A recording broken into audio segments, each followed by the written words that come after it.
तो देखो बेटा, अब अपने इस चैप्टर का बहुत इंपॉर्टेंट टॉपिक पढ़ने वाले हैं, रेडियो एक्टिविटी। रेडियो एक्टिविटी बेटा जो टॉपिक है वो अगर अपने एग्जाम पॉइंट ऑफ व्यू से देखें बोर्ड के, बहुत इंपॉर्टेंट टॉपिक है। देखो जो रेडियो एक्टिविटी है ना, इसकी जो डिस्कवरी है, ये इसका जो क्रेडिट है ये किसको जाता है? ये बैक्यूरल को जाता है। किसको जाएगा? बैक्यूरल को। एक बैक्यूरल नाम का साइंटिस्ट था जिसने रेडियो एक्टिविटी की डिस्कवरी की, मतलब पहली बार जिसने रेडियो एक्टिविटी को डिस्कवर किया था। तो देखो बेटा, बैक्यूरल ने क्या किया? बैक्यूरल ने एक यूरेनियम, तुमने जो मेटल सुनी होगी uranium potassium sulphate, uranium potassium sulphate, इसको क्या किया? एक ब्लैक पेपर में रैप कर दिया। जो यूरेनियम पोटेशियम सल्फेट है ना, उसको ब्लैक पेपर में रैप कर दिया। कहा जाता है पहले लाइट के पास ले गया इसको, थोड़ा सा यूवी रेस के पास, बाद में इसने लाके इसको ब्लैक पेपर से क्या कर दिया? रैप कर दिया। अब ब्लैक पेपर से रैप क्यों करा?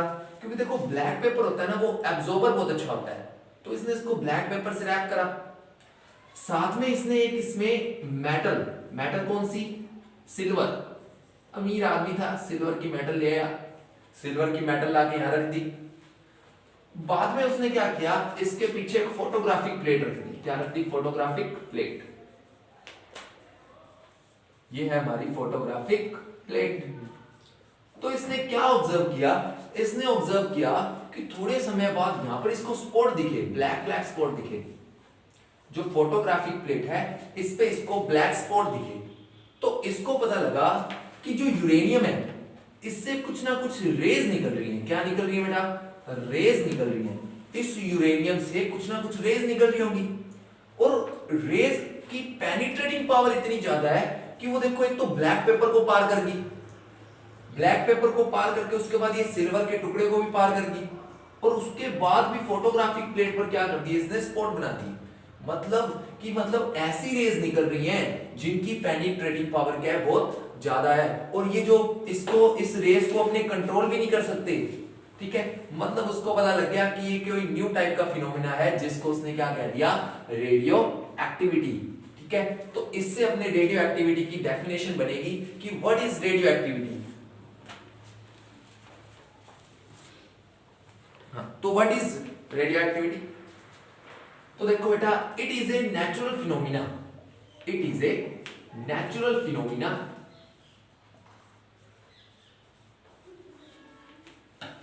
it is a natural phenomena in which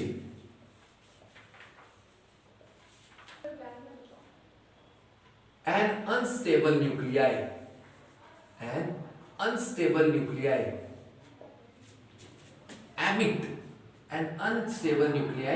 emit some particles or rays।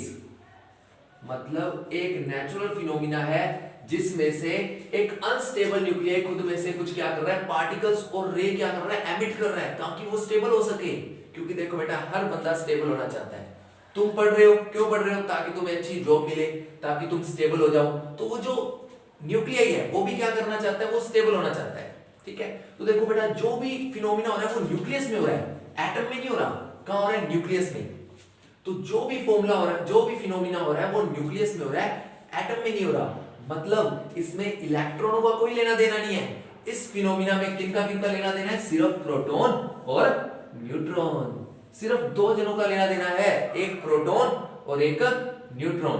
तो इन्होंने रेडियो एक्टिविटी की डिस्कवरी कर दी, बट ये रेडियो एक्टिविटी को बता नहीं पाए कि इनमें से कौन सी रेज निकल रही है या कैसे ये रेडियो एक्टिविटी हो रही है। मतलब डिस्कवरी अगर अपने देखें तो बैक्यूरल के नाम पर ही रहेगी, और ये भी कहा जाता है कि बैक्यूरल ने इसकी डिस्कवरी एक्सीडेंटली कर ली। बट एक्सीडेंटली ये लिखा हुआ है आपकी बुक में देखोगे तो, बट देखो बेटा, कुछ भी एक्सीडेंटली नहीं होता। सारे की चीजों के पीछे बहुत बड़ी बड़ी मेहनत होती है। तुमने देखा होगा जो साइंटिस्ट होते हैं ना, बहुत मेहनत करते हैं। उन्होंने वो एक चीज में लग जाते हैं तो उसमें ही लगे रहते हैं, हार्ड वर्क करते हैं वो। ठीक है, तो इसीलिए डिस्कवरीज होती हैं, कोई एक्सीडेंटली कोई भी डिस्कवरी नहीं होती। तो रेडियो एक्टिविटी अगर अपने देखें, उसके बाद एक रदरफोर्ड नाम का साइंटिस्ट आया था जिसको आदत है हर काम में टांग अड़ाने की। पैसा ही बहुत है बेचारे के पास, करना क्या है? इन्हीं कामों में वेस्ट करना है अगले ने। तो रदरफोर्ड आया, उसने क्या करा? उसने भी यूरेनियम ले लिया। कहता हम भी कुछ करेंगे यूरेनियम का। यूरेनियम लेके उसको रैप करके उसने क्या करा, यहां पर एक इलेक्ट्रिक फील्ड लगा दी। क्या लगा दी? Electric field. एक साइड पॉजिटिव, एक साइड नेगेटिव। तो उसने देखा कुछ रेस तो पॉजिटिव साइड मुड़ रही हैं, कुछ रेस नेगेटिव साइड मुड़ रही हैं और कुछ रेस सीधी निकल रही हैं। तो उसको पता लगा जो नेगेटिव साइड निकल रही है, जो नेगेटिव साइड जा रही है रेस, वो कौन सी रेस है? वो रेस है अल्फा रेस। कौन सी रेस है? Alpha rays. उनको क्या नाम दिया गया? अल्फा रेस, क्योंकि इन पे कौन सा चार्ज होता है बेटा? पॉजिटिव चार्ज होता है। जो पॉजिटिव साइड जाएंगी उनको ये क्या कह देंगे बेटा? Beta rays. ये अपने अभी विस्तार से पढ़ेंगे कि अल्फा रेस बीटा रेस क्या होती हैं। और जो सीधी निकल गई इनको कहा गया गामा रेस, या इनको बेटा रेस या पार्टिकल्स भी कह सकते हैं अपने। अल्फा पार्टिकल, बाद में पता लगा कि ये पार्टिकल थे, ये भी क्या है? Beta particle. तो जो गामा रेज है वो क्या है? न्यूट्रल है, वो ना प्लस की तरफ जा रही ना माइनस की तरफ जा रही, वो कहां जा रही है? बिल्कुल सीधे जा रही है। तो सबसे पहला अपने पढ़ेंगे बेटा अल्फा डिके या अल्फा पार्टिकल्स। तो देखो बेटा याद रखना, जो अल्फा पार्टिकल्स होते हैं ना वो क्या होते हैं बेटा? हीलियम के न्यूक्लियस होते हैं। किसके न्यूक्लियस होते हैं? हीलियम। अब अभी मैंने तुम्हें एक बात बताई थी, देखो बेटा अपने रेडियो एक्टिविटी पढ़ रहे हैं और रेडियो एक्टिविटी किसी एटम से रिलेट नहीं होती, ये ऑलवेज न्यूक्लियस से रिलेट होती है। मतलब इसमें अपने को इलेक्ट्रॉन से कुछ लेना देना नहीं है, अपने को लेना देना है सिर्फ उसके बीच में जो न्यूक्लियस है। किससे लेना देना है? जो सिर्फ न्यूक्लियस है। तो बेटा न्यूक्लियस, अगर मैं हीलियम के न्यूक्लियस की बात करूं तो जो हीलियम का न्यूक्लियस है उसका अगर मैं एटॉमिक मास देखूं तो 4 होता है। अगर उसका मैं चार्ज देखूं, नीचे अपने चार्ज लिखते हैं या प्रोटॉनों के नंबर्स कितना है? 2 है। तो देखो बेटा 2He4। तो हीलियम का ये न्यूक्लियस है। मतलब कि किसी भी अगर अपने न्यूक्लियस की बात करें उसमें अल्फा डीके हो रहा है। क्या हो रहा है? अल्फा डीके हो रहा है। तो उसमें से अल्फा पार्टिकल निकलेगा। क्या निकलेगा? Alpha particle. अगर एक अल्फा पार्टिकल निकल रहा है ना तो उसकी जो मास है वो 4 कम हो जाएगा और उसका जो चार्ज है वो 2 कम हो जाएगा। मास 4 कम हो जाएगा, चार्ज 2 कम हो जाएगा। जैसे कि तुम देखो, तुमने एक न्यूक्लियस ले लिया, एग्जांपल ले लेते हैं, अपने न्यूक्लियस ले लिया X, ठीक है, Z और A, ठीक है। अब तुम्हें पता है इसका क्या हो रहा है? Alpha particles. क्या जा रहा है इसमें से? Alpha particles. तो अल्फा पार्टिकल जब इसमें से जाएगा मतलब हीलियम 2 और 4 ये बाहर निकला। अब तुम्हें पता है इसके बाहर निकलने के बाद इसका जो मास है वो कितना कम हो जाएगा? मास कम हो जाएगा बेटा 4, और जो इसका चार्ज है, चार्ज कम होगा 2, और एक नया न्यूक्लियस बन जाएगा जो कि है Y। पहले कौन सा न्यूक्लियस था? X न्यूक्लियस था, उसमें से 2 उसका चार्ज उसका मास कम हुआ और 2 इसका चार्ज कम हो गया। तो कितने रह गए बेटा? Y Z-2 A-4। इस न्यूक्लियस को अपने क्या बोलते हैं? इस न्यूक्लियस को अपने बोलेंगे बेटा पेरेंट न्यूक्लियस। क्या बोलेंगे? Parent nucleus. जो न्यूक्लियस बना है इसको क्या बोलेंगे? Daughter nucleus. Parent nucleus, daughter nucleus. और देखो बेटा इसमें बहुत अमाउंट में क्या निकलेगी? हीट निकलेगी, एनर्जी निकलेगी। तो देखो बेटा क्या था? एक पार्टिकल, एक न्यूक्लियस था, उसमें से क्या हुआ? अल्फा पार्टिकल बाहर निकला, मतलब हीलियम का न्यूक्लियस बाहर निकला। तो एक बात याद रखना बेटा, अब जितनी भी अपने रिएक्शंस पढ़ेंगे ना सारी की सारी न्यूक्लियर रिएक्शंस है। सारी की सारी क्या है? न्यूक्लियर रिएक्शंस है। और न्यूक्लियर रिएक्शंस में याद रखना दोनों साइड मास भी सेम रहता है और चार्ज भी सेम रहता है। देखो इधर मास कितना है? A। इधर मास चेक कर सकते हो, A-4 + 4 कितना आ गया? A। इधर चार्ज कितना है? Z। इधर भी टोटल चार्ज इक्वल रहेगा, Z-2 + 2 Z आ जाएगा। और कुछ अमाउंट में क्या निकलेगी? हीट।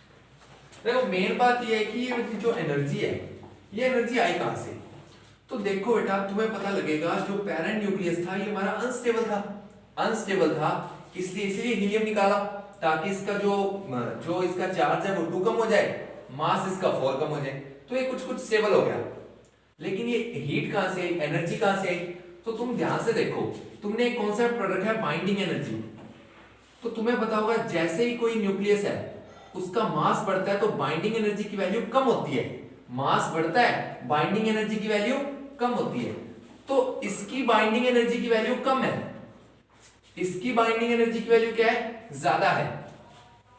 इसकी बाइंडिंग एनर्जी की वैल्यू कम है, इसकी बाइंडिंग एनर्जी की वैल्यू ज्यादा है। कैसे, देखो बाइंडिंग एनर्जी होता क्या है, मान लो दो प्रोटॉन न्यूट्रॉन आराम से घूम रहे थे, गलियों में फिर रहे थे, इन्होंने क्या करा, एक न्यूक्लियस बना लिया। न्यूक्लियस जब ये बनाते हैं तो कुछ हीट रिलीज होती है, जब ये न्यूक्लियस बना लेते हैं कुछ हीट रिलीज होती है, इसको अपने क्या बोलते हैं, बाइंडिंग एनर्जी। इसकी बाइंडिंग एनर्जी कम है, इसकी बाइंडिंग एनर्जी ज्यादा है।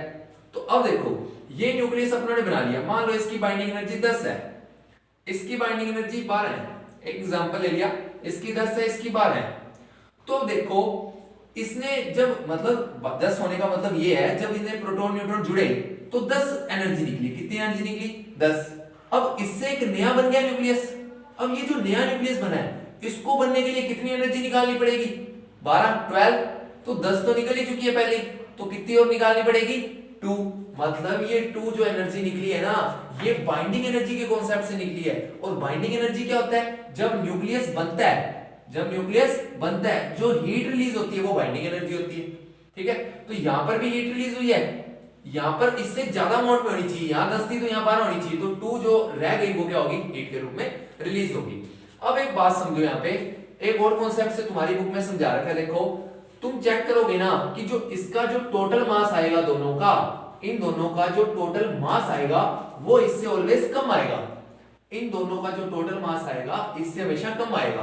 तो जो मास उसका कम हो गया वो किस रूप में कम हुआ, एनर्जी के रूप में कम हुआ, क्योंकि मास को एनर्जी में चेंज कर सकते हैं, एनर्जी को मास में चेंज कर सकते हैं, ये हमारे आइंस्टीन साहब ने बताया था।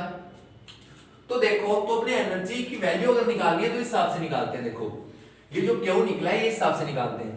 कैसे निकालेंगे, अपने करेंगे क्या, इसका क्या लिखते हैं, मास लिख लेते हैं, मास of x, mass of x में से माइनस करना है, मास ऑफ एक्स में से माइनस करना है mass of Y and mass of helium, mass of Y and mass of helium. मतलब जितना मास इसका था, इन दोनों का मास अगर अपने टोटल करें ना तो इन दोनों का मास क्या आता है, कम आता है इससे। तो जो मास कम हुआ वो क्या बन गया, एनर्जी बन गया।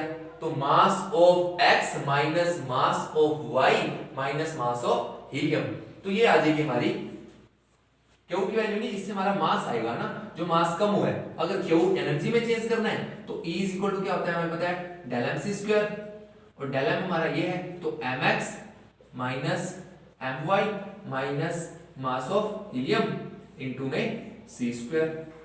तो ऐसे करके अपने क्या निकाल सकते हैं, एनर्जी की वैल्यू निकाल सकते हैं। ओके, यहां तक कोई दिक्कत नहीं है। तो ये हमारा अल्फा डीके हो गया। इसका एग्जांपल बुक्स वाले क्या देते हैं, यहां लिख देता हूं मैं, देखो अल्फा डीके का एग्जांपल क्या होता है, ध्यान से देखोगे तो तुम 238 यूरेनियम 92 ये टूटेगा, किसमें टूटेगा, इसमें से हीलियम जाएगा 2 और 4, तो क्या बचेगा बेटा, थोरियम बचेगा 234 एंड 90 प्लस क्या निकलेगी, एनर्जी।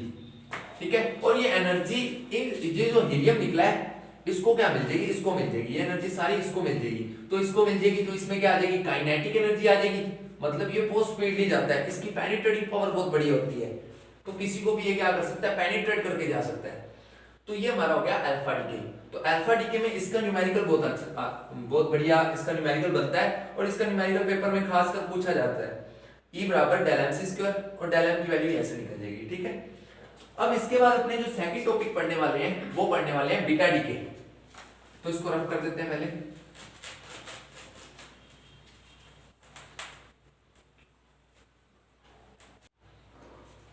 तो सेकंड अपने पढ़ने वाले हैं बेटा, अब अपने सेकंड पढ़ेंगे बेटा बीटा डीके। क्या पढ़ेंगे, बीटा डीके। अब देखो जो न्यूक्लियस है वो रेडियो एक्टिविटी क्यों शो कर रहा है, क्योंकि उसने क्या होना है, स्टेबल होना है। और देखो अल्फा और बीटा डीके कभी साथ साथ नहीं होते, या तो अल्फा डीके होता है या फिर बीटा डीके होता है। अब कईयों में अल्फा डीके होता है और ये डिपेंड करता है। तो मान लो अपने बीटा डीके करवाना है, तो बीटा डीके 2 टाइप का होता है। कितने टाइप का होता है, 2। एक होता है बीटा पॉजिटिव, एक होता है बीटा नेगेटिव। बीटा नेगेटिव में इलेक्ट्रॉन निकलते हैं, क्या निकलते हैं, इलेक्ट्रॉन। बीटा पॉजिटिव में पॉजिट्रॉन निकलेंगे, क्या निकलेंगे, पॉजिट्रॉन। इसमें निकलेंगे इलेक्ट्रॉन इसमें निकलेंगे पॉजिट्रॉन। एक नया वर्ड आ गया पॉजिट्रॉन। क्या होता है ये पॉजिट्रॉन?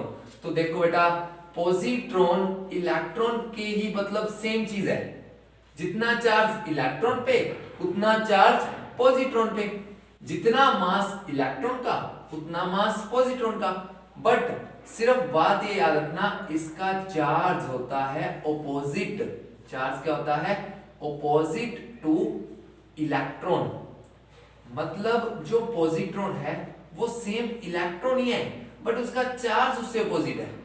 तो कईयों में इलेक्ट्रॉन निकलते हैं, किसी में पॉजिट्रॉन निकलते हैं। अब कई बच्चे कहते हैं सर अब तो अपने एटम तो पढ़ नहीं रहे, अपने न्यूक्लियस पढ़ रहे हैं, और न्यूक्लियस में इलेक्ट्रॉन कहां से निकल जाएंगे? आपने कहा था कि न्यूक्लियस पढ़ रहे हैं तो न्यूक्लियस की रिएक्शंस होंगी, एटम की तो बात ही नहीं करनी, तो इलेक्ट्रॉन का तो चर्चा ही नहीं करनी। तो अपने बात करनी है कि जो न्यूक्लियस है उसमें से इलेक्ट्रॉन कहां से आए, तो उसको अपने डिटेल से पढ़ेंगे। सबसे पहले अपने बीटा नेगेटिव डीके पढ़ लेते हैं, फिर उसके बाद सब क्लियर हो जाएगा, सारे सवालों के तुम्हें जवाब मिलेंगे इलेक्ट्रॉन कहां से आए। तो सबसे पहले अपने पढ़ेंगे बीटा नेगेटिव डीके। हेडिंग लगा लो बीटा नेगेटिव डीके। देखो बेटा, एक एक्स अपनों ने न्यूक्लियस ले लिया जिसका चार्ज है Z और जिसका मास है A। अब अपनों ने क्या करना है, इसमें से एक इलेक्ट्रॉन निकालना है, क्योंकि बीटा नेगेटिव डी का मतलब है एक इलेक्ट्रॉन निकलेगा। तो एक इलेक्ट्रॉन निकाला तुमने, एक इलेक्ट्रॉन निकाल दिया। एक इलेक्ट्रॉन निकालने का मतलब है जो चार्ज है वो कितना कम हुआ। देखो ध्यान से देखो, यहां पर Z है, यहां पर -1 है, और तुम्हें मैंने कहा था जो न्यूक्लियर रिएक्शंस है ना उसमें चार्ज और मास दोनों साइड इक्वल होगा। यहां पर चार्ज Z है, यहां पर -1 है, तो यहां पर चार्ज Z+1 हो जाएगा। क्या हो जाएगा? Z+1। देखो Z+1 -1 Z बन गया, यहां पर भी क्या बन गया? Z बन गया, और मास इसका अनचेंज रहेगा। मास इसका क्या रहेगा? अनचेंज। मास अनचेंज रहेगा, प्लस निकलता है बेटा इसमें एंटी न्यूट्रिनो। क्या निकलता है? एंटी न्यूट्रिनो, प्लस निकलेगी एनर्जी। तो देखो बेटा, अब एक नया वर्ड आ गया एंटी न्यूट्रिनो, तो तुम्हें पता करना पड़ेगा एंटी न्यूट्रिनो क्या होता है। तो देखो बेटा, इलेक्ट्रॉन वैसे याद कर सकते हो, इलेक्ट्रॉन और उसके साथ क्या निकलेगा? Anti neutrino. तो यहां तक तो ठीक था, फिर एक एंटी न्यूट्रिनो कहां से आ गया और एक इलेक्ट्रॉन कहां से आ गया? क्योंकि न्यूक्लियस में तो इलेक्ट्रॉन होते ही नहीं, इलेक्ट्रॉन तो एटम में होते हैं। तो देखो बेटा, बीटा डीके में क्या होता है बेटा? बीटा डीके में एक न्यूट्रॉन प्रोटॉन में चेंज होता है। एक न्यूट्रॉन एक प्रोटॉन में चेंज होगा। देखो क्या नई बात बन गई, एक न्यूट्रॉन चेंज हो गया किसमें? एक प्रोटॉन में। तो देखो बेटा, देखो ऐसे था कि न्यूट्रॉन थे इसमें, मान लो न्यूट्रॉन थे कितने? A-Z। नहीं, एक बार स्टार्टिंग से चलते वापस, मजा नहीं आया इस बात कहने का। बाद में दिखा ली तू। हाँ। देखो बेटा, अब एक और चीज समझो तुम, प्रोटॉनों की संख्या, जो प्रोटॉनों का नंबर है एक बढ़ गया, बट मास चेंज नहीं हुआ। अब देखो एक चीज समझो, यहां पर प्रोटॉन मान लो 30 थे, मास मान लो 70 था, क्योंकि 40 न्यूट्रॉन थे। यहां पर प्रोटॉन हो गए 31, न्यूट्रॉन मान लो उतने ही है, तो मास भी तो एक बढ़ना चाहिए था, लेकिन मास अनचेंज पड़ा है। प्रोटॉन तो एक बढ़ गया बट मास अनचेंज पड़ा है, और एक इलेक्ट्रॉन और आ गया। तो बेटा क्या हुआ वास्तव में? देखना वास्तव में क्या होता है बीटा डीके में, एक न्यूट्रॉन एक प्रोटॉन में चेंज हो जाता है। एक न्यूट्रॉन एक प्रोटॉन में चेंज हो जाता है। मतलब एक न्यूट्रॉन था, उसको सारे न्यूट्रॉन बुलाते थे, उसने क्या कहा कि आज के बाद मेरे को क्या बुलाना? प्रोटॉन बुलाना। क्या बुलाना? प्रोटॉन। तो चलो यहां तक तो ठीक था, न्यूट्रॉन को सारे प्रोटॉन भैया कहने लगे। लेकिन बात यह है, जो न्यूट्रॉन होता है ना हमारा, न्यूट्रॉन हमारा क्या होता है? न्यूट्रल होता है, इस पे कोई चार्ज नहीं होता। लेकिन प्रोटॉन भैया जी के पास कौन सा चार्ज होता है? +1। तो बेचारा चार्ज कहां से लाएगा? खुद को कहेगा चलो मेरे को न्यूट्रॉन कह दो, चलो हम कह देंगे। न्यूट्रॉन खुद को कहेगा प्रोटॉन कह दो, चलो हम कह देंगे। लेकिन प्रोटॉन जो है वो +1 चार्ज कहां से लाएगा? तो देखना, इन्होंने इस चार्ज, क्योंकि चार्ज को ना तो बनाया जा सकता ना इसको खत्म किया जा सकता, तो बेटा इस चार्ज के कॉन्सेप्ट को कंप्लीट करने के लिए इन्होंने क्या करा? इन्होंने कहा कि न्यूक्लियस में इलेक्ट्रॉन जनरेट होता है, इलेक्ट्रॉन बनता है, न्यूक्लियस में इलेक्ट्रॉन जनरेट हो जाता है, इलेक्ट्रॉन जनरेट कर दिया और +1 चार्ज प्रोटॉन का कर दिया, तो चार्ज क्या हो गया, बैलेंस हो गया। चार्ज क्या हो गया, बैलेंस, क्योंकि न्यूट्रॉन पे बेटा कोई चार्ज नहीं होता, अब न्यूट्रॉन प्रोटॉन में चेंज हो गया, उसको चार्ज भी तो चाहिए +1, और +1 लाने के लिए इन्होंने क्या करा, इतने ही अमाउंट का नेगेटिव चार्ज बाहर निकाल दिया, मतलब इलेक्ट्रॉन बाहर निकाल दिया, उसमें ऑटोमेटिकली प्लस चार्ज आ गया। तो याद रखना ये इलेक्ट्रॉन कोई एटम में से कम नहीं हुआ, ये न्यूक्लियस में से जनरेट हुआ है। ये इलेक्ट्रॉन जनरेट होता है चार्ज बैलेंस करने के लिए, क्या बैलेंस करने के लिए, चार्ज। अब फिर बात आती है कि ये एंटी न्यूट्रिनो कहां से आया। अब देखो एंटी न्यूट्रिनो है ना, इसका कोई खोज खबर नहीं है। ये एंटी न्यूट्रिनो सिर्फ और सिर्फ इन्होंने इस फिजिक्स गलत साबित ना हो जाए इसीलिए इसका क्या करा इन्होंने, मतलब इसको पिक्चर में लेके आए हैं। एंटी न्यूट्रिनो यहां पर रिएक्शन में सिर्फ इसीलिए आया ताकि दोनों साइड चार्ज बैलेंस हो जाए, प्लस दोनों साइड जो हीट है या जो एनर्जी है वो बैलेंस हो जाए। ये सिर्फ कंजर्वेशन ऑफ एनर्जी का रूल फॉलो करने के लिए आया है, कंजर्वेशन ऑफ एनर्जी, क्योंकि अगर कंजर्वेशन ऑफ एनर्जी का रूल ही खत्म हो गया ना तो बेटा फिजिक्स के सारे लॉ ही चेंज हो जाएंगे। इसीलिए साइंटिस्ट ने क्या सोचा कि ऐसा पार्टिकल लेके आते हैं जिससे कंजर्वेशन ऑफ एनर्जी भी बनी रहे, मतलब हमारे लॉ भी बने रहे। तो उन्होंने क्या लिया है, एक एंटी न्यूट्रिनो कॉन्सेप्ट लिया है। क्या लिया है, एंटी न्यूट्रिनो। अब बात करते हैं कि ऐसे कैसे कंजर्वेशन ऑफ एनर्जी कहां जा रही थी। तो देखो बेटा तुम चेक करोगे ना कि इसका जो मास है, इसके मास से इनका जो मास आता है दोनों का वो कम आता है, जैसे पहले अल्फा डीके में था ये मास कम था, अपनों ने मान लिया बाकी किस में निकल गया, एनर्जी में निकल गया, हीट में निकल गया। लेकिन जब अपनों ने चेक किया, मान लो एग्जांपल देता हूं, जब अपनों ने चेक किया कि मान लो कि 5 मेगा इलेक्ट्रॉन वोल्ट एनर्जी क्या बननी चाहिए थी, 5 मेगा इलेक्ट्रॉन वोल्ट जितना मास इनका कम हो गया, मतलब इतनी एनर्जी बननी चाहिए थी। लेकिन अगर अपनों ने जब चेक किया ना, इलेक्ट्रॉनों को तो इतनी एनर्जी मिल ही नहीं पाती, उनको मिलती है अपने इलेक्ट्रॉन की एनर्जी चेक की जब जो बाहर निकल रहे थे, किसी इलेक्ट्रॉन की थी 2 मेगा इलेक्ट्रॉन वोल्ट, किसी की थी 3, किसी की फिर 4, किसी की 2.5, तो उनकी एनर्जी 5 तो मिली नहीं, मिलनी कितनी चाहिए थी, 5 मिलनी चाहिए थी, क्योंकि इसका मास इतना कम हो गया कि 5 मेगा इलेक्ट्रॉन निकले। बट नहीं, उनकी एनर्जी मिल रही थी कभी 2, कभी 3, कभी 4 और सबकी अलग अलग मिल रही थी। लेकिन तुम जानते हो अगर एक न्यूक्लियस है उसमें से जितने भी इलेक्ट्रॉन निकल रहे हैं मास तो उतना ही कम हो रहा है और इलेक्ट्रॉन की एनर्जी उतनी होनी चाहिए थी जितनी इलेक्ट्रिक एनर्जी रिलीज हुई है, लेकिन एनर्जी रिलीज हो रही है कितनी, 5 और उनकी एनर्जी मिल रही है उससे कम, तो इतनी एनर्जी गई कहां, तो इतनी एनर्जी किसको दे दी, एंटी न्यूट्रिनो को। तो उन्होंने क्या कहा, कहता है एक और पार्टिकल निकलता है, साइंटिस्टों ने मीटिंग की, कहते हैं क्या करें, कंजर्वेशन ऑफ एनर्जी वाला कॉन्सेप्ट जा रहा है, तो उन्होंने एक मीटिंग बिठाई, कहते हैं कि चलो ऐसे कहते हैं एक एंटी न्यूट्रिनो निकल रहा है जो मासलेस, जिनका ना कोई मास है, चार्जलेस पार्टिकल है, जो मासलेस और चार्जलेस पार्टिकल है। एक ऐसा पार्टिकल इन्होंने बना दिया जो मासलेस है, चार्जलेस है और जो वेरिएबल एनर्जी लेता है। कैसी एनर्जी लेता है, वेरिएबल एनर्जी, मतलब वो अपनी मर्जी से एनर्जी ले लेता है, कभी कितनी एनर्जी ले लेता है और कभी कितनी। जैसे यहाँ पर अगर 2 इलेक्ट्रॉन की एनर्जी 2 मिल रही है तो उसको कितनी मिलेगी, 3, इलेक्ट्रॉन की एनर्जी 3 मिल रही है तो इसको कितनी एनर्जी मिलेगी, 2। तो इस टाइप से इसने बाकी बची हुई एनर्जी क्या कर ली, एब्सॉर्ब कर ली, और जो बची हुई है वो किसको मिलेगी, इलेक्ट्रॉन को मिलेगी। तो इसीलिए ये एंटी न्यूट्रिनो का कॉन्सेप्ट आया। तो तुमने इसको बिल्कुल सिंपल तरीके से एक लाइन में लिख देना है कि anti neutrino came into the picture because of the conservation of energy. किसकी वजह से आया, कि कंजर्वेशन ऑफ एनर्जी के कॉन्सेप्ट को पूरा करने के लिए आया। ठीक है बेटा, यहां तक कोई डाउट, आगे चलते हैं इसके बीटा नेगेटिव डीके। इसका एक एग्जांपल ले लेते हैं पहले।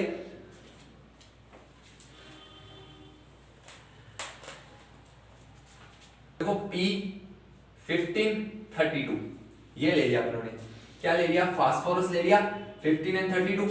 अब इसमें से एक इलेक्ट्रॉन निकल रहा है, क्या निकल रहा है, इलेक्ट्रॉन निकल रहा, साथ में क्या निकलेगा, एंटी न्यूट्रिनो, साथ में क्या निकलेगी, एनर्जी। और देखो बचेगा क्या, तुम्हें पता है इसको बैलेंस करना है तो यहां पर बेटा सल्फर बन जाएगा 16 और ऊपर 32 ही रहेगा। और तुम्हें पता है इलेक्ट्रॉन कहां से आया, इलेक्ट्रॉन जनरेट हुआ है। क्यों जनरेट हुआ है, क्योंकि उन्होंने क्या करना है, चार्ज को बैलेंस करना है। एक न्यूट्रॉन चेंज हो गया एक प्रोटॉन में और साथ में निकालना है एंटी न्यूट्रिनो। क्या निकाला बेटा? Anti neutrino. और एक बात याद रखना, जो एंटी न्यूट्रिनो है ना, उसकी जो पेनिट्रेटिंग पावर है वो हाईएस्ट होती है, बहुत ज्यादा होती है। Penetrating power of anti neutrino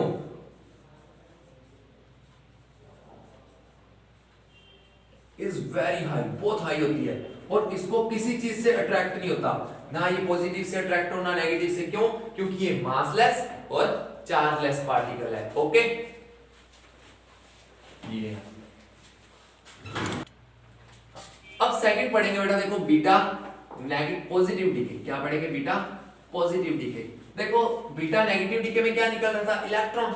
इसमें क्या निकलेगा? पॉजिट्रॉन। बस इलेक्ट्रॉन और पॉजिट्रॉन में इतना सा ही फर्क है, इलेक्ट्रॉन पर होता है बेटा नेगेटिव चार्ज और पॉजिट्रॉन पे होता है पॉजिटिव चार्ज। तो मान लो तुमने क्या ले लिया, एक न्यूक्लियस ले लिया X, उसका बेचारे का चार्ज Z था और मास उसका A था। इसमें से तुमने निकाल दिया, बेचारा चेंज हो गया Y में। कैसे Y में चेंज हुआ? क्योंकि इसमें से क्या निकला? एक पॉजिट्रॉन। क्या निकला? एक पॉजिट्रॉन। और प्लस निकलेगा न्यूट्रिनो। वहां निकला था एंटी न्यूट्रिनो, यहां निकलेगा न्यूट्रिनो। याद रखना, इलेक्ट्रॉन था तो एंटी, और अगर पॉजिट्रॉन है तो न्यूट्रिनो, और प्लस निकलेगी एनर्जी। बाकी सारा कॉन्सेप्ट वही है। इसमें क्या होगा? देखो +1 है तो यहाँ Z-1 होगा और मास सेम पड़ा रहेगा।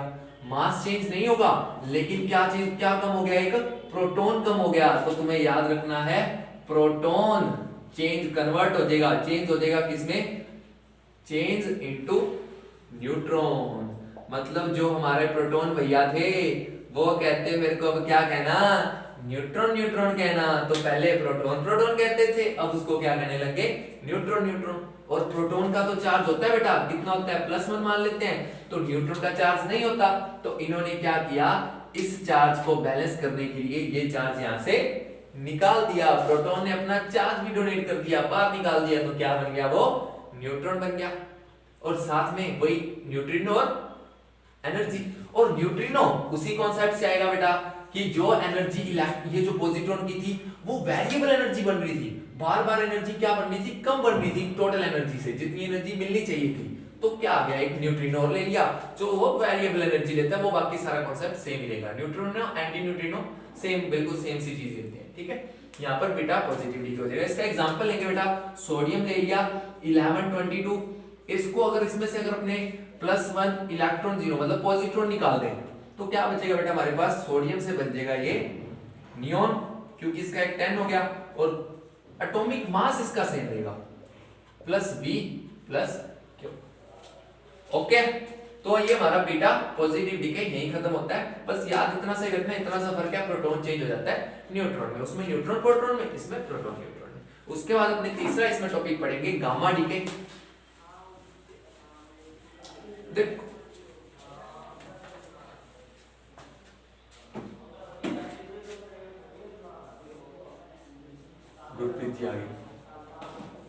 देखो बेटा, अब अपने गामा डीके पढ़ेंगे।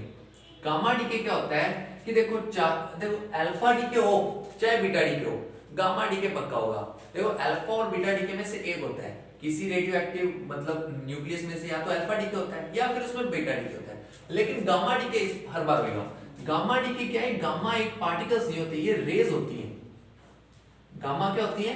रेज होती है। अब ये निकलती ही निकलती है, चाहे उसको अल्फा डीके हो रहा है चाहे उसमें बीटा डीके हो रहा है। तुमने देखो जैसे एटम्स में इलेक्ट्रॉन्स होते हैं, तो इलेक्ट्रॉन्स अलग अलग एनर्जी लेवल्स में होते हैं। तुमने पढ़ा होगा कि एक एनर्जी लेवल में है, फिर वो नीचे वाली एनर्जी लेवल में आ गया या ऊपर वाली एनर्जी लेवल में चला गया। जैसे बोर ने बताया था, क्या बताया था कि अगर इलेक्ट्रॉन नीचे वाले एनर्जी लेवल से ऊपर वाले में जाएगा तो उसको एनर्जी चाहिए होगी, एनर्जी को एब्जॉर्ब करेगा, और जब एनर्जी को एमिट करेगा तो वापस नीचे वाले एनर्जी लेवल में आ जाएगा। ये बोर ने बताया था, 11th में पढ़ा होगा तुमने। वैसे ही न्यूक्लियस में भी क्या होते हैं? एनर्जी लेवल्स होते हैं, लेकिन उससे थोड़े अलग होते हैं। इसको अपने डिस्क्रीट एनर्जी लेवल्स बोलते हैं, डिस्क्रीट एनर्जी लेवल्स। अब देखो होता क्या है, जब भी किसी भी न्यूक्लियस का क्या होता है? अल्फा डीके होता है या क्या होता है? बीटा डीके होता है। तो न्यूक्लियस कहां चला जाता है? एक्साइटेड स्टेट में चला जाता है। मतलब उसके जो न्यूक्लियस हैं, प्रोटॉन्स हैं, न्यूट्रॉन्स हैं, वो एक्साइटेड स्टेट में चले जाते हैं। जैसे तुम्हारे घर पे कोई नई नई चीज आती है, तुम भी एक्साइटेड हो जाते हो। क्यों? देखो पहले क्या था, पहले मान लो उसमें बीटा डी क्यों है या उसमें अल्फा डी क्यों है। पहले वो एक्स था, मतलब पहले वो अलग न्यूक्लियस था, अब वो अलग न्यूक्लियस बन गया, मतलब अब उसका नाम चेंज हो गया। तो अगला एक्साइटेड होगा कि भाई साहब मेरा तो नाम चेंज हो गया, मैं एक नया पर्सन बन गया हूं। 2-4 दिन तो एक्साइटमेंट रहती है, वापस तो आना तो नीचे ही है। तो एक्साइटमेंट में चला जाता है। जब किसी भी न्यूक्लियस में अल्फा डी के हो चाहे बीटा डी के हो तो वो एक्साइटेड हो जाता है, लेकिन एक्साइटेड ज्यादा देर नहीं रहता, तो वापस तो घर पर आना ही पड़ेगा। लौट के बुद्धू घर को आए, पहले गया हायर एनर्जी लेवल में, हायर एनर्जी लेवल में जाकर वापस एनर्जी एमिट करके अपनी ग्राउंड स्टेट में आ जाएगा। अरे जमीन को थोड़ी भूलना है, एनर्जी जितनी मर्जी मिल जाए, हाई जितनी मर्जी चला जाए, वापस तो नीचे आना ही पड़ेगा। अरे भगवान करता ही ऐसे है, एक्साइटेड स्टेट में जाके वापस जाएगा ग्राउंड स्टेट में, और जैसे ही ग्राउंड स्टेट में जाएगा ये रिलीज करेगा फोटॉन्स, मतलब एनर्जी, मतलब रेज, जिनको अपने बोलेंगे गामा रेज। तो अपने क्या कहेंगे? अपने कहेंगे ए photon is emitted with energy. और कितनी एनर्जी करेगा? देखो बेटा, ए फोटोन ऑफ एनर्जी, देखो एक फोटोन निकलेगा, is emitted, a photon is emitted with energy. कितनी energy? Equal to the difference of two energy levels, equal to the difference of two energy levels. तो ये याद रखना कि कितनी एनर्जी एमिट होगी। तो एनर्जी एमिट होगी कि ये डिपेंड करता है एनर्जी लेवल्स पे, किस एनर्जी लेवल से किस एनर्जी लेवल में गया है। तो जिसकी एनर्जी लेवल जितनी है उसमें से वो माइनस कर दो, उतनी ही फोटोन का, उतनी मतलब एनर्जी का फोटोन क्या हो जाएगा? एमिट हो जाएगा। ओके बेटा, चलो यहां तक अपना टॉपिक ये अल्फा बीटा डीके और गामा डीके क्या होता है कंप्लीट होता है। इसके बाद अपने नया टॉपिक स्टार्ट करते हैं। देखो बेटा, आपने को इतना पता है कि हाँ चलो हमारे जो न्यूक्लियस है वो क्या हो रहे हैं? डीके हो रहे हैं। न्यूक्लियस डीके हो रहे हैं, मतलब उसमें से अल्फा बीटा और गामा रेज निकल रही हैं। बट क्या ये रेज कब तक निकलती रहेंगी? जब तक कि न्यूक्लियस स्टेबल ना हो जाए, या ये कब तक, वैसे कब तक निकलती रहेंगी? अरे रुक एक मिनट, काम थोड़ा सा खराब हो गया। चल कोई बात नहीं, मैं यहीं से स्टार्ट कर देता हूं। कट कर दूंगा मैं। हां बस चल रुको एक मिनट। हैंडल सीन में काम नहीं सही बनता है यार, चुप हो जा। ओए ऐसी शांति रख। हाँ तो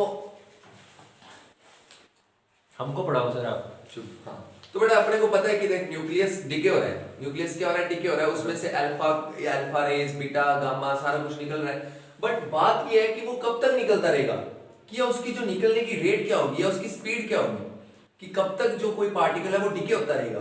तो इसके लिए पहली बात तो ये याद रखना, it is impossible to predict. ये सारी चीजें प्रेडिक्ट करना इम्पॉसिबल है। जैसे आज तुम जिंदा हो, मान लो कोई एक पार्टिकल है वो डीके होना स्टार्ट हो गया, कि तुम्हारे जिंदा रहते क्या वो डीके हो जाएगा कंप्लीट, या हो सकता है कि उसको लाखों करोड़ों साल रह जाए। तो it is impossible to predict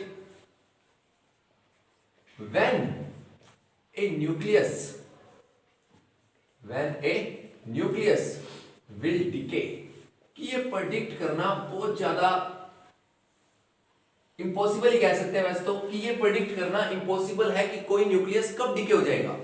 लेकिन हमारे जो रदरफोर्ड साहब है, काफी फेमस साहब रदरफोर्ड, और उनके साथ उनके मित्र सोडी जी, तो रदरफोर्ड एंड सोडी, अब ये जो रदरफोर्ड है इसको हर बात में अपनी टांग अड़ाने की जरूरत होती है ना।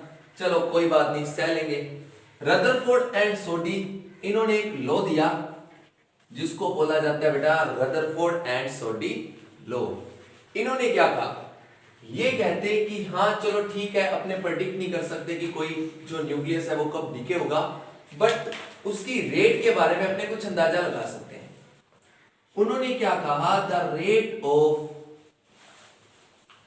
डीके क्या होता है? डायरेक्टली प्रोपोर्शनल होता है number of nuclei, number of nuclei in sample. देखो इसका कोई प्रूफ नहीं है, जो इन्होंने ये लॉ दिया इसका कोई प्रूफ नहीं है। मतलब ये उन्होंने कुछ अपने जो क्या कहते हैं कुछ स्टडी से या कुछ स्टैटिकल इंफॉर्मेशन से दिया। क्या कहते हैं the rate of decay, the rate of decay directly proportional to number of nuclei in sample, number of nuclei in sample. तो देखो इसके बारे में अपने पढ़ेंगे, देखो ध्यान, अब इसको विस्तार से पढ़ते हैं, अपने थोड़ा सा डिटेल में पढ़ेंगे।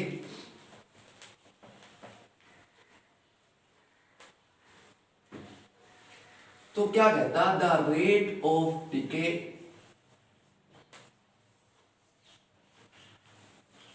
जो रेट ऑफ डिके है मतलब किसी भी न्यूक्लियस के डिके होने की जो रेट है वो डायरेक्टली प्रोपोर्शनल होती है किसके, द न्यूक्लियाई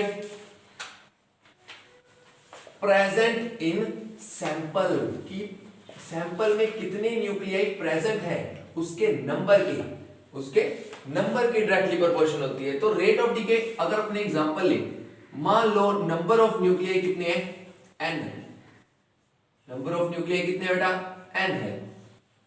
अगर n नंबर ऑफ न्यूक्लियाई है तो हमारी जो रेट ऑफ डिके है वो किसके डायरेक्टली प्रोपोर्शनल होगी, n के, जितने उसमें क्या है न्यूक्लियाई प्रेजेंट है। तो rate of decay is directly proportional to n। और रेट ऑफ डिके को अपने कैसे डिफाइन करेंगे, देखो बेटा मैथ वालों को पता होता है कि रेट कैसे अपने डिफाइन करते हैं, बट बायो वाले थोड़े से इसमें फिजिक्स में वैसे ही उनको थोड़ा कम पता होता है रेट ऑफ डिके वगैरह का। तो देखो बेटा तुम्हें अपने वही पुरानी बातों में चलेंगे कि dt टाइम में, इन dt time will act in dt time the nuclei, the number of nuclei कितने बेटा dn, in dt time the number of nuclei is dn, the rate क्या होगी फिर, रेट होगी बेटा dn by dt, रेट क्या होगी dn by dt। और तुमने बुक्स में देखा होगा कि dn by dt के आगे माइनस लगा हुआ है, क्या लगा हुआ है, माइनस है तो बेटा रेट, लेकिन वो नेगेटिव होने का मतलब है कि जो डिके है वो मतलब जो पार्टिकल्स है वो कम हो रहे हैं, जो न्यूक्लियस के पार्टिकल्स हैं वो क्या हो रहे हैं, कम हो रहे हैं। तो अगर कम हो रहे हैं इसलिए इसने आगे क्या लगा दिया, माइनस dn by dt, मतलब डिक्रीज होना, ठीक है। तो minus dn by dt is directly proportional to n। उसके बाद अगर अपने डायरेक्टली प्रोपोर्शनल को हटाएंगे, हटाते होते हैं हमेशा, इक्वल का साइन लगाएंगे तो यहां पर एक कांस्टेंट आएगा जिसको मैं बोल रहा हूं लैम्डा, और ये लैम्डा किसको दिखा रहा है, डिके कांस्टेंट, क्या बोलते हैं इसको, डिके कांस्टेंट। तो बस इतना सा ही हमारे रदरफोर्ड साहब ने इतना सा ही हमारे को बताया, कहता the rate of decay is directly proportional to the nuclei present in sample, मतलब minus dn by dt is equals to lambda n। अब अपने इसको थोड़ा सा सोल्व करेंगे, तो लिख लेते हैं अपने पहले इसको। तो देखो बेटा minus dn by dt equals to lambda n अपना आ गया था, ये वाला माइनस उठा के चलो अपने इस साइड लगा देते हैं, इससे कोई फर्क पड़ने वाला नहीं है। तो dn के अमोल में हमारा क्या चला गया, n चला गया, माइनस लैम्डा dt इतना आ जाएगा बेटा। अब दोनों साइड क्या कर देंगे अपने इंटीग्रेशन, इंटीग्रेशन यहां पर भी किया और यहां भी कर दिया, लैम्डा तो कांस्टेंट है उसका इंटीग्रेशन की जरूरत नहीं है, dt का इंटीग्रेशन कर देंगे, क्या आएगा बेटा, इसका आ जाएगा log e n, इसका आ जाएगा हमारे पास लैम्डा और t, और प्लस में हमारे आएंगे कांस्टेंट g प्लस c। ये कांस्टेंट लगाते होते हैं जब अपने इंटीग्रेशन करते हैं, तो प्लस क्या लग गया c। अब तुम्हें पता है व्हेन टाइम इज, व्हेन अभी तो स्टार्ट हुआ है, डिके होना अभी स्टार्ट हुआ है, मतलब टाइम क्या है t0, मतलब स्टार्टिंग टाइम, t0 क्या हो गया, स्टार्टिंग टाइम। और जब t इक्वल्स टू c0 तो हमारा n भी लेट कर लेते हैं, कितना है n0, देख लो बेटा n क्या है हमारा, n0, n0 क्या चीज है, n0 है स्टार्टिंग में कितने न्यूक्लियाई प्रेजेंट थे, स्टार्टिंग में कितने न्यूक्लियाई प्रेजेंट थे। तो अपने क्या करते हैं यहां पर वैल्यूज पुट करते हैं, log n0 equal minus lambda into 0, plus C. तुम्हारा सी किसके इक्वल आ जाएगा बेटा? सी इक्वल आ जाएगा log e n0 के। ठीक है, तो ये c की वैल्यू अगर अपने इस इक्वेशन में वापस पुट करना चाहें तो क्या बचेगा बेटा? log n equal minus lambda T plus values put करते हैं log e n0। ठीक है बेटा, अब क्या करें? देखो log e n0 वहां प्लस का है, इधर आके किसका हो जाएगा? माइनस का हो जाएगा। तो log e n minus log e n0 equal आ गया माइनस का लैम्डा टी। इसको थोड़ा सा तुम्हें याद होगा कि अगर अपने log के बीच में माइनस हो तो उनको एक साथ करके लिखना हो तो किस में चेंज हो जाता है बेटा? वो डिवाइड में चेंज हो जाता है। माइनस किस में चेंज हो जाता है? डिवाइड में। n बाय n0 इक्वल आ जाएगा माइनस लैम्डा टी। और तुम्हें पता है ये log है, ये बेचारा उस साइड जाएगा, उस साइड जाके क्या बन जाएगा? e बन जाएगा। तो e की पावर माइनस लैम्डा टी और n0 भी अपने वहां मल्टीप्लाई में ले जाएंगे तो n0 e की पावर माइनस लैम्डा टी। और ये हमारा क्या आ गया? लास्ट जो लो आएगा जिसको अपने बोलते हैं radioactivity law, radioactive of decay law, या क्या बोलेंगे? Rutherford and Soddy law. तो ये हमारी जो इक्वेशन है बहुत इंपॉर्टेंट इक्वेशन है, हमें न्यूमेरिकल्स में भी काम आने वाली इक्वेशन है।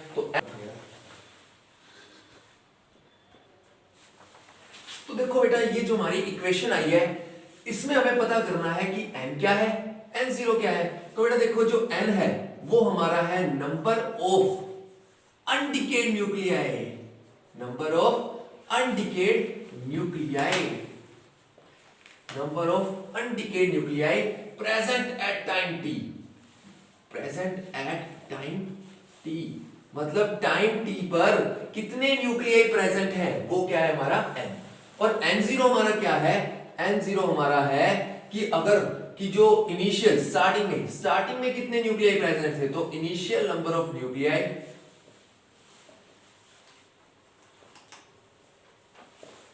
प्रेजेंट इन सैंपल, मतलब स्टार्टिंग में कितने न्यूक्लियाई प्रेजेंट थे। और t तो हमें पता ही है टाइम है, और लैम्डा हमारा डीके कांस्टेंट है। तो ये याद रखना कि n हमारा नंबर ऑफ अनडिकेड न्यूक्लियाई है, जो डीके होने से बचे हैं अभी, वो प्रेजेंट है टाइम t पे। और n0 हमारा जो स्टार्टिंग में इनिशियल जब स्टार्ट किया था डीके तब कितने न्यूक्लियाई प्रेजेंट थे। ठीक है, तो इसके बाद अपने इसका ग्राफ वगैरह पढ़ेंगे, और उससे पहले अपने एक बहुत इंपॉर्टेंट टर्म पढ़ने वाले हैं जिसका नाम है हाफ लाइफ।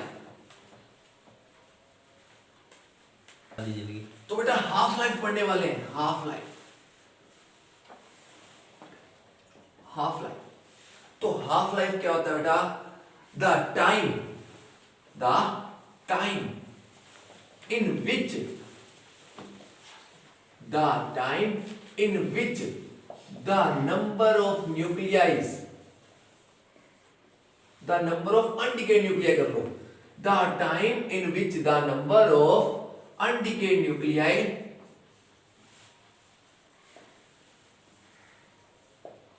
Remains half. कितने रह जाए बेटा? हाफ रह जाए। और हाफ क्या हो जाए? डिके हो जाए। मतलब किसी यूरेनियम में 100 न्यूक्लियाई है तो 50 तो डिके हो जाए, 50 रह जाए। तो the time in which the number of undecayed nuclei remains half, जितने स्टार्टिंग में थे उसके हाफ रह जाए। तो अभी अपने एक इक्वेशन पढ़ रहे थे, क्या पढ़ा था? log n minus log n0 equal क्या पढ़ा था? Minus lambda T. ये पढ़ा था क्या था? log n minus log n0 equal minus lambda T. उसके बाद अपने ने इसको थोड़ा सा सोल्व ऐसे करा था, log n by n0 equal minus lambda t. अब यहां अगर अपने टाइम को t हाफ कर दें, टाइम को क्या कर दें? t हाफ कर दें, मतलब कि अगर अपने को हाफ लाइफ निकालनी है, t हाफ क्या है? Half life. हाफ लाइफ क्या होता है? जब हमारे जो न्यूक्लियाई है जो अनडिकेड है वो कितने रह जाए? हाफ रह जाए। मतलब एट प्रेजेंट में n क्या होता था? एट प्रेजेंट में जो अनडिकेड न्यूक्लियाई है वो कितने हो गए? स्टार्टिंग के हाफ रह गए। जो स्टार्टिंग में थे, स्टार्टिंग में कितने थे? n0, उसके क्या रह गए? हाफ रह गए। तो अपने क्या करेंगे बेटा? n की जगह पुट करेंगे n0 बाय 2, और n0 से n0 कट जाएगा, माइनस लैम्डा टी। अब तुम ध्यान से देखो, यहां पर log e 1/2 बचेगा, 2 नहीं बचेगा, तो क्या रहेगा log e 1/2 equal minus lambda t। अपने को क्या लेना देना, जो मर्जी बचे। अपने को तो इतना सा पता है कि अपने क्या करेंगे, यहां से अगर अपने को t हाफ निकालना हो, इसको t हाफ कर लेते हैं। अगर अपने को t हाफ निकालना हो तो अपने माइनस का जो लैम्डा है उसको इसके नीचे ले जाएंगे। और देखो कुछ बातें याद करनी पड़ती है, रटनी पड़ती है, यहां पर भी अपने याद करेंगे log e हाफ और उसके आगे क्या है माइनस, log e हाफ और उसके आगे क्या है माइनस। सीधा इसकी जगह वैल्यू पुट करना 0.693 अपॉन लैम्डा, और ये वैल्यू तुम्हें बेटा याद करनी है, रटनी है, न्यूमेरिकल्स में काम आएगी। इंपॉर्टेंट वैल्यू है t half is equal to 0.693 by lambda. ठीक है, अब एक बात सुनो, अब तुम्हें इससे देखो कितनी बढ़िया बात पता लगी कि तुम्हें हाफ टाइम का initial number of undecayed nuclei कि स्टार्टिंग में कितने न्यूक्लियाई थे। एक मिनट वो बीच में काटनी पड़ेगी, काट ले।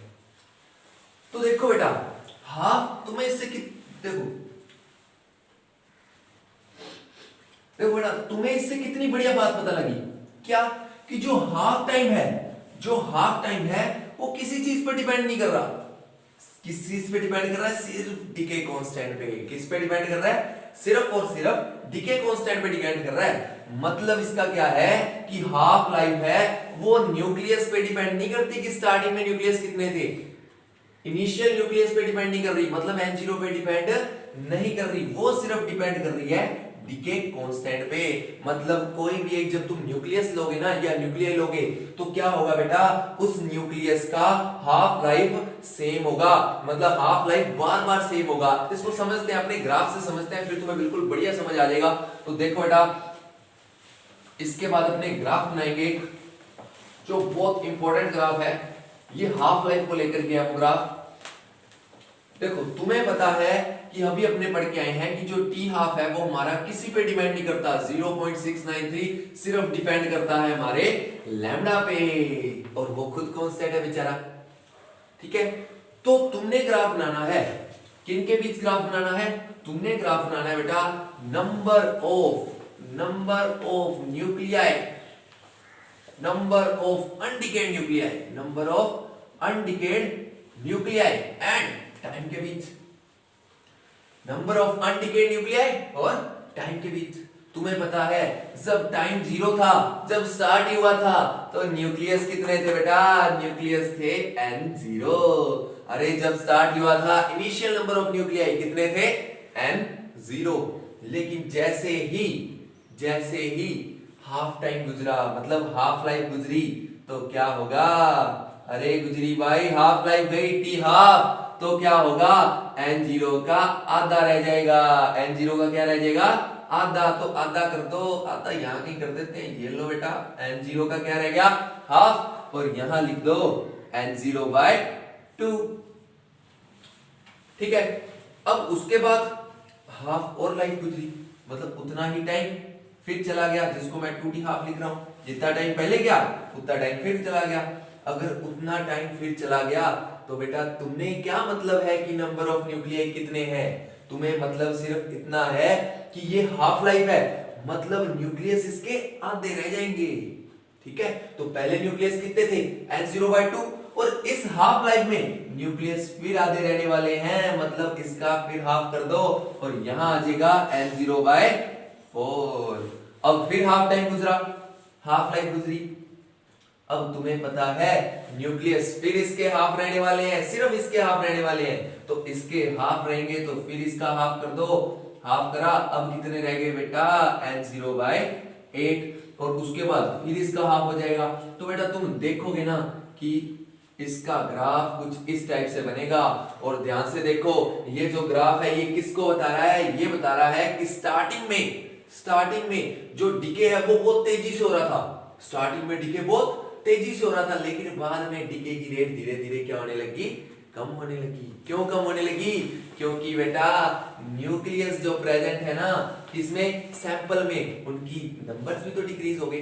ठीक है, तो देखो बेटा अब कैसे पता लगा? देखो मान लो स्टार्टिंग में 100 थे न्यूक्लियाई, कितने थे? 100 थे। पहले देखो पहले हाफ साइड टाइम में 50 कम हो गए। कितने कम हो गए? 50। फिर हाफ टाइम में 25 ही कम हुए। फिर हाफ टाइम में 12.5 कम हुए।